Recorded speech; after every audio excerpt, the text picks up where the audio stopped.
Welcome to the Lunar Eclipse Moon Carnival. We have an overnight Moon Carnival ahead of us. But first we want to make a little bit of an acquaintance with the Moon.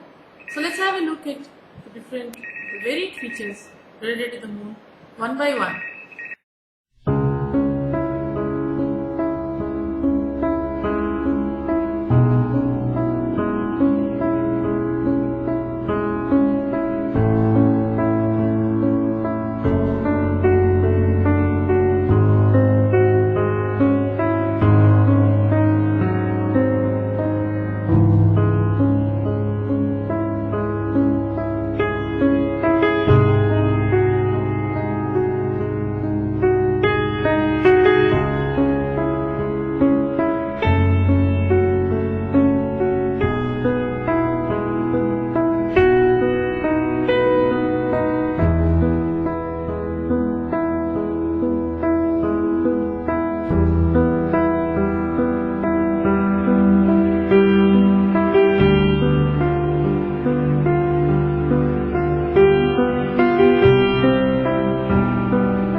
We'll look through a whole cycle of the phases of the Moon, listening to the beautiful composition Moonlight Sonata by Beethoven.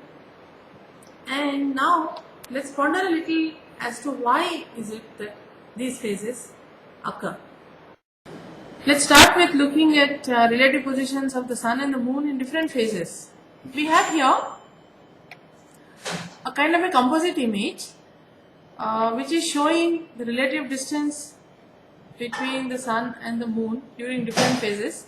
Well, it's put together in a peculiar kind of a way, but what a sense we get is that the closer the Moon is to the Sun in the evening sky, we come to these thinner and thinner phases of the Moon. Opposite to the Sun, when the Moon is in the sky, that's when we see the Moon to be the full Moon. So let's have a little closer look at it using this software. Here we are having nearly the full view of the sky, and in fact I have chosen the timings to be close to the new moon for this month, June month. And let's have a look at the Sun there. What I have done here is artificially made the size of the Sun to be larger. I have increased it by about a factor of 20. So this is not what in the sky, this is not a realistic view. Now here, very close to the Sun is the Moon. In fact, just in front of it is, but not right in front of the Sun, otherwise we would have had an eclipse. So it's in a new moon phase. And let's do one thing. Let's first get this to closer to sunset time.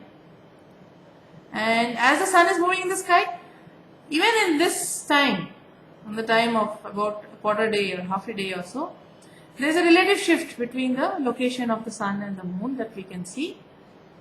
And let's bring it close to sunset time.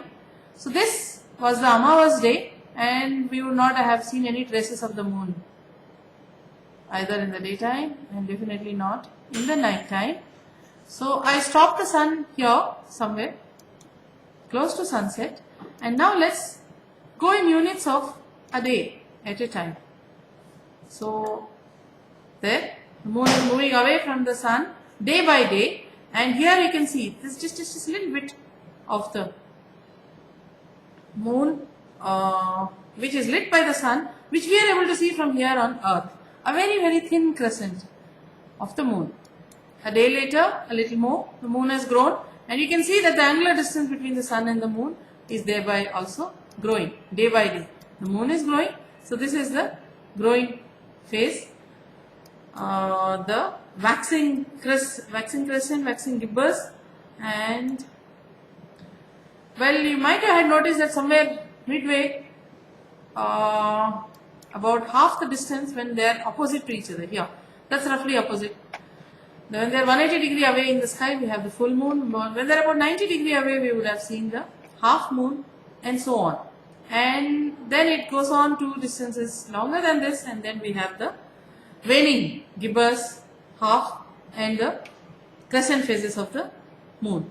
So that's what comprises these different phases of the moon that we see in the night sky, and they get related to the relative position of the moon with respect to the sun that we see from here on earth. आधा है चंद्रमा रात आधी कह न जाए तेरी मेरी बात आधी मुलाकात आधा है चंद्रमा. So that's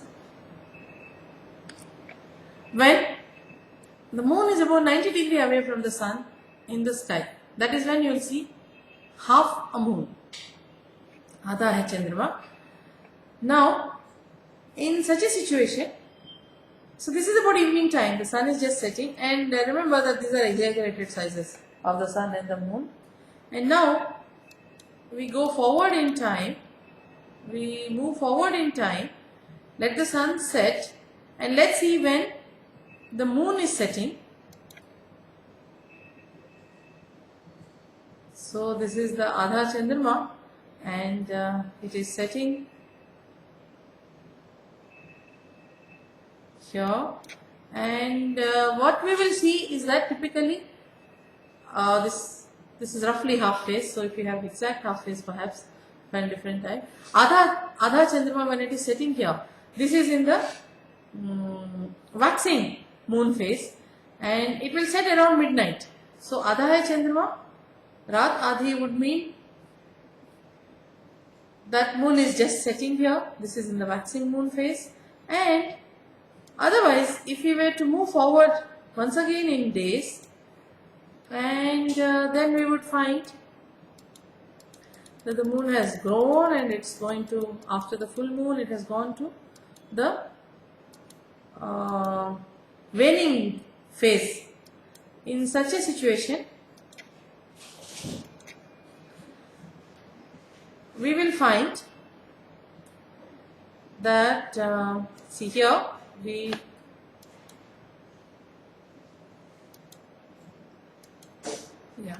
perhaps that's about half, and in this case we will actually find that Adha hai Chandrama Raat Adhi, right? So roughly around midnight we will find that the moon is just rising. So this is what it means. We can have Adha hai Chandrama Raat Adhi only either as a setting moon at waxing moon phase or a rising moon in the waning moon phase. आधा है चंद्रमा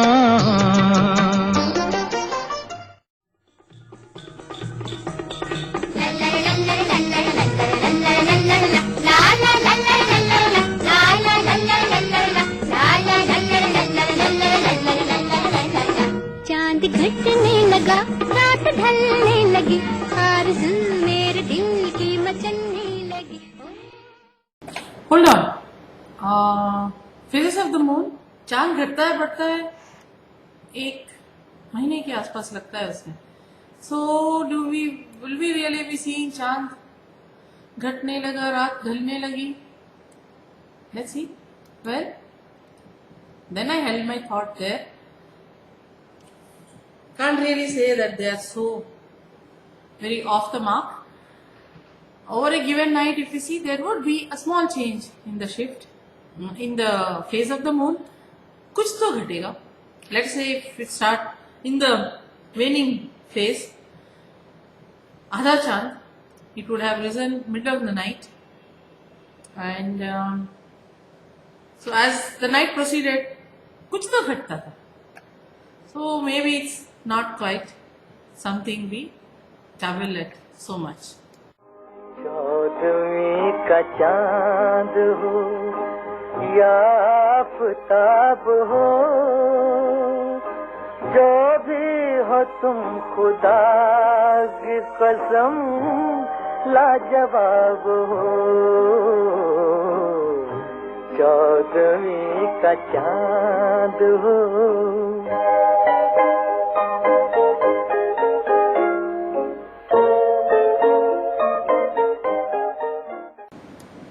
Comparing the beauty of the full moon to something that is beautiful is universally found in all cultures with all creative spirits.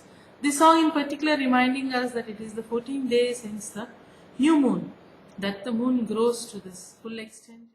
सब तिथियन का चंद्रमा जो We discussed the relative position of the sun and the moon during different phases of the moon as seen from the earth.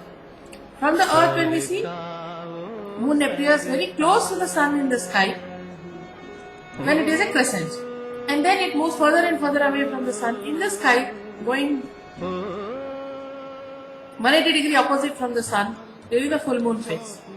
And another view of that geometry is here. This diagram represents how sun is so far away that the sun rays are parallel coming here, and these are the different positions of the moon in orbit around the earth.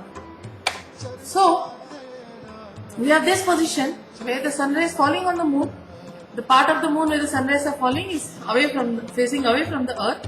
So earth sees only the dark side, the night side of the moon, and it is the Amavas.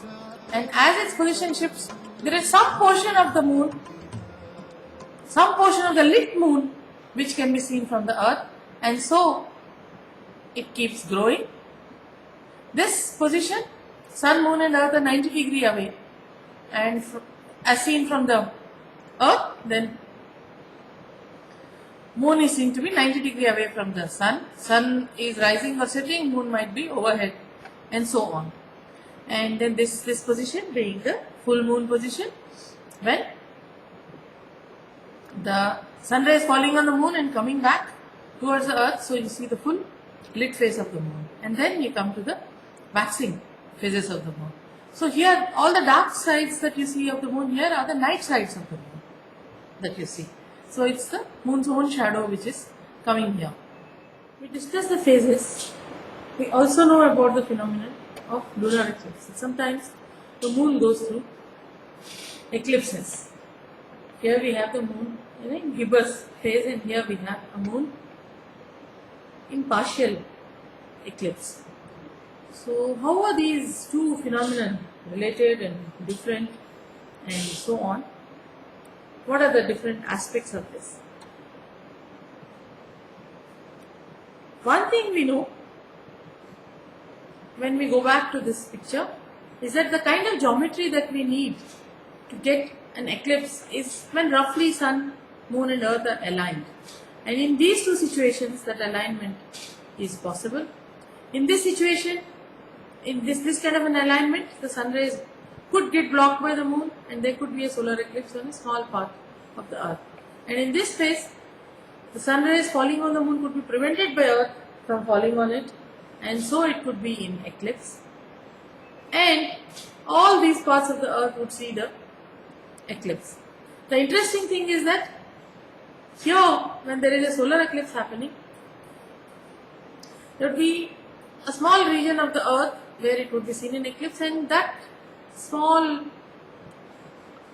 disk region on the earth would keep moving, and different regions in the path of the eclipse will see the eclipse at slightly different times. On the other hand, when this lunar eclipse happens, when the shadow of the earth is falling on it, the shadow is large enough when it falls on the moon that these small parallax effects would not be there, and all parts of the earth which see the moon up in the sky at the time of the eclipse would see it at the same time. We now come to wonder why is it that there are so many variations in these eclipses, lunar as well as solar actually. And for this lunar eclipse, we have already discussed the fact that the moon in its orbit around the earth enters its umbra, penumbra and so on, these shadows, and that is when the lunar eclipse takes place. But then there are so many differences. We sometimes have partial lunar eclipses, we sometimes have total lunar eclipses, and then we are now hearing about how deep a lunar eclipse could be. Where do all these differences come from? Well, we already discussed using this image that the position when we are going to have a lunar eclipse is when we have sun, then earth and the moon. So earth in the middle, sun and moon on the other side. Now these positions keep happening once every lunar cycle. But when these positions happen at specific parts in the orbit of the moon is going around the earth. Here, this is where the earth is going around the sun, or I mean this is the ecliptic plane.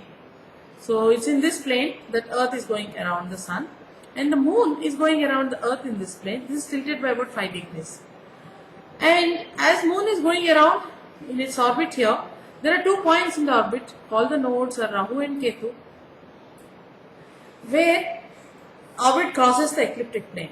So it's when moon is here, and also the positioning is such that we have this kind of an alignment, sun or moon alignment of this kind, a full moon position, and the moon being at one of the nodes, is when we might have the lunar eclipse. And this also tells us that once the moon is at one of the nodes, and let's say the position is favorable for an eclipse, either a solar or a lunar, then half orbit away, when the moon comes here, then it's going to be the other phase, the full moon or the new moon phase. If it is full moon here, new moon there, and vice versa. So this tells us also that typically eclipses, the solar eclipse might be sandwiched by 2 lunar eclipses. Currently the lunar eclipse is sandwiched between 2 solar eclipses, or at least there might be a pair, a solar eclipse and a lunar eclipse pair. Typically these happen, and this is the reason why they happen so. Then there is another complication in this, and that is moon in the orbit that it is going around the earth. It's somewhat elliptical. Earth's orbit around the sun is elliptical too, but it's not really as elliptical as that of the moon around the earth.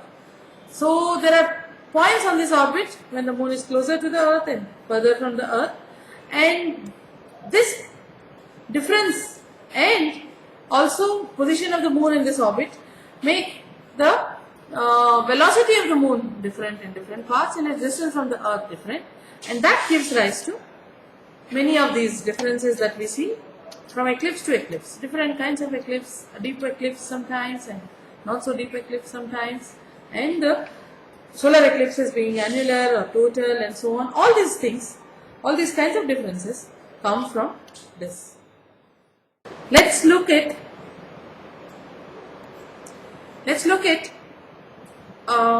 view here, which is showing the passage of the moon through the shadow of the earth, the penumbral and the umbral shadow of the earth.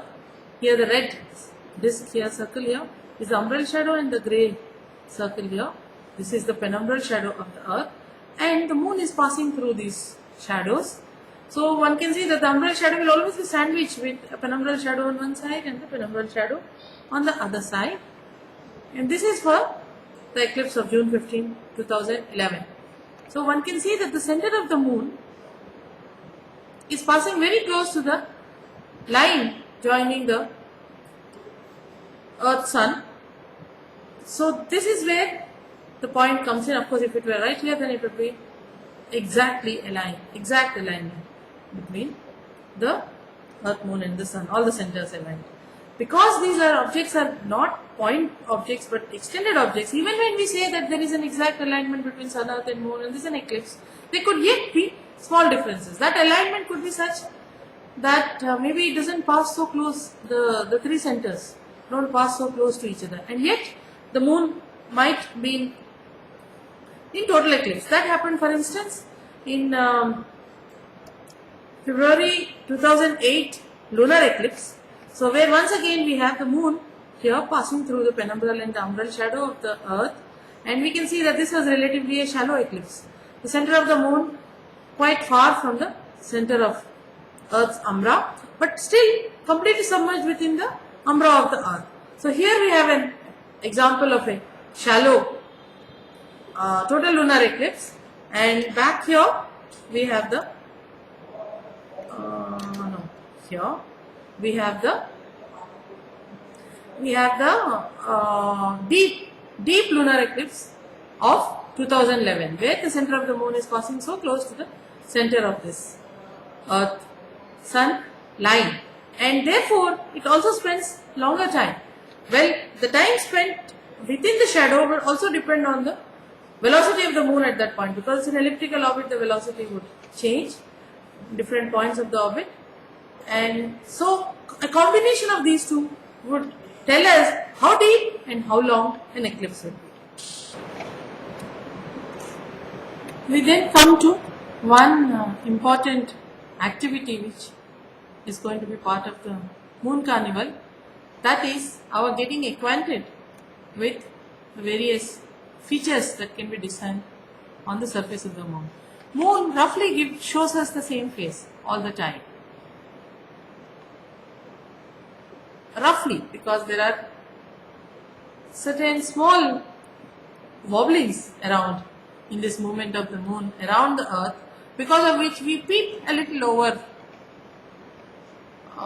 the edges and we see about 59% of the moon. This phenomenon is called libration. But in general, because the moon is moving around the earth and spinning on its own axis in the same rates, we tend to see the same face of the moon. Well, that's a bit of an advantage for us when we want to familiarize ourselves with it.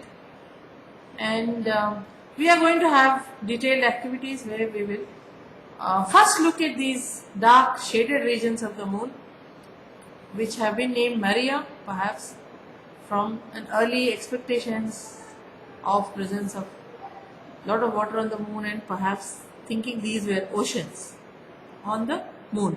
So these are lava plains, and they reflect less light than the surrounding parts of the moon, and that's how they are dark.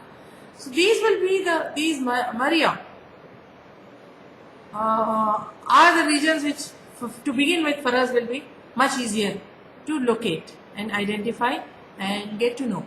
And using these, we will then identify some craters on the moon, some specific craters on the moon, and then move on from there during the eclipse to determining when these craters are going into an eclipse. We are going to have a separate presentation in detail about this, and we are going to ask for volunteers also, group of people taking care of observing a single crater and trying to see when it goes into eclipse and when it comes out of eclipse. We now come to a view of the moon evening of June 15th lunar eclipse. Well, this is much earlier than the eclipse. That's about 8:32 p.m. that we are seeing here. And as time proceeds, the sky would darken, and the moon in its full glory we see here. There's one thing though, whenever we look at the moon, it seems that, well, most times it might seem that the moon is a lonesome being.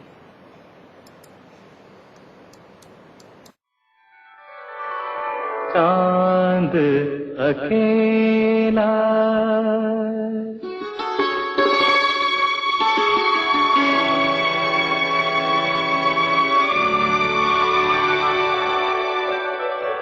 चांद अकेला जाए सखी रे चांद अकेला जाए सखी रे काहे अकेला जाए सखी रे मन मोरा घबराए रे सखी रे सखी रे ओ सखी रे चांद अकेला जाए सखी रे काहे चांद अकेला.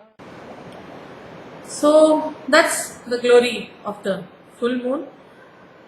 In general, there is this perception that we see it as a lonesome celestial body. Well, typically on any given day, actually there might be a goodish number of stars nearby, provided we are able to see very, very faint stars scattered all around. This is where, if we were to have a view of the moon like this, but we see stars through powerful telescopes at the same time. So then we might see a number of stars scattered around the moon. And if we do not see so many of these fainter stars and restrict ourselves to more like what maybe through naked eye we can see, once in a while a star might appear close to the moon. In fact, Indian astronomy laid a lot of emphasis on the presence of the full moon near any one or other bright stars. Here, in fact, these are not really any bright stars that are part of those 27 nakshatra that we see. But this is the view of the moon on the day of the evening of the eclipse. And as time passes, one notes that, oh, here, this star was actually behind the moon. At some point it went behind the moon and it has emerged. And that star is B Ophiuchus. And it has what is called as its magnitude of 4.16. Now these magnitudes are numbers with which we denote stars. And to begin with, the brightest stars were given magnitude 1 and the faintest visible with naked eye magnitude 6. Of course, these ranges have since expanded. But magnitude 4 means that it is really quite a faint star. But through in dark skies it should be visible normally to the naked eye. But near the glare of the moon, once again, there would be a question of what brightness of a star would make it visible, and then also city lights, what they do.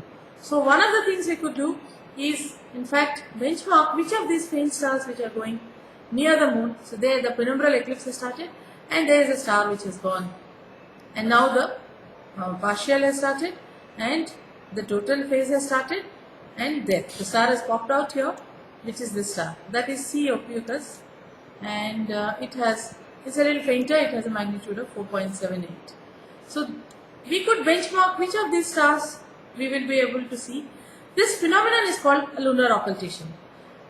Moon is the closest body to us in our celestial neighborhood, and other objects like stars and a globular cluster here, for instance, go behind the moon, and these lunar occultations are very interesting and useful to observe.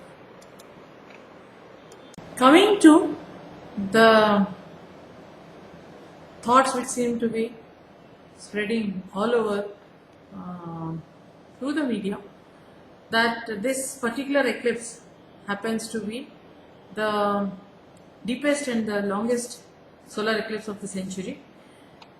Let's have a look at the actual data. So here is data which has been compiled from Fred Espenak NASA Lunar Eclipse 5 millennium catalog of lunar eclipses, and what is plotted here is the umbral magnitude of the eclipse with the year on this axis, and so these will be partial eclipses where the moon is still so bright. See, the lesser the magnitude, the brighter moon is going to be. So the moon is very, very bright here. These must be partial eclipses, and the total eclipses would be here, and here are those which are deep eclipses. So of these there are a good number which are very deep. So if we say the longest and the deepest and so on and so forth, one is reminded of the story of Saki, wherein the children say, oh, this is the best story we have ever heard. This is the only best story we have ever heard. So this is the deepest and the longest, but not quite the only deepest and the longest. There are others too, which are perhaps here this is the deepest and longest. But these eclipses not visible from India. So from our country, so this is where we are, and we get to see this really deep and long lunar eclipse at this time. All of the country being able to see this eclipse fully. These will then be forming the many activities of this overnight Moon Carnival that the Planetarium Children's Research Center of the Nehru Memorial Museum and Library and Vigyan Prasar Department of Science and Technology have put together for you. There are many fun activities too. Time to time there will be announcements about it. moon drawing, moon painting, crater identification, moon antakshari, cream biscuits and moon phases, crater making, many more activities. And we hope you all find this an enjoyable Moon Carnival.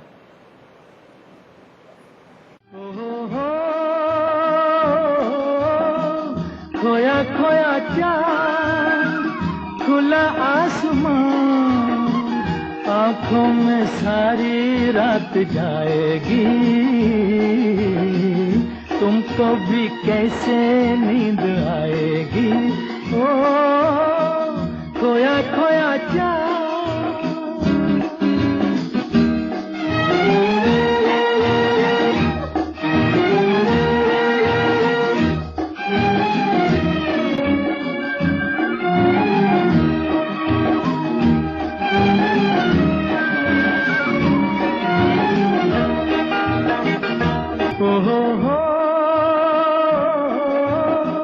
खोया खोया चाँद खुला आसमान आँखों में सारी रात जाएगी तुमको भी कैसे नींद आएगी ओ खोया खोया चाँद खोया खोया चाँद खोया खोया चाँद खोया खोया चाँद खोया खोया चाँद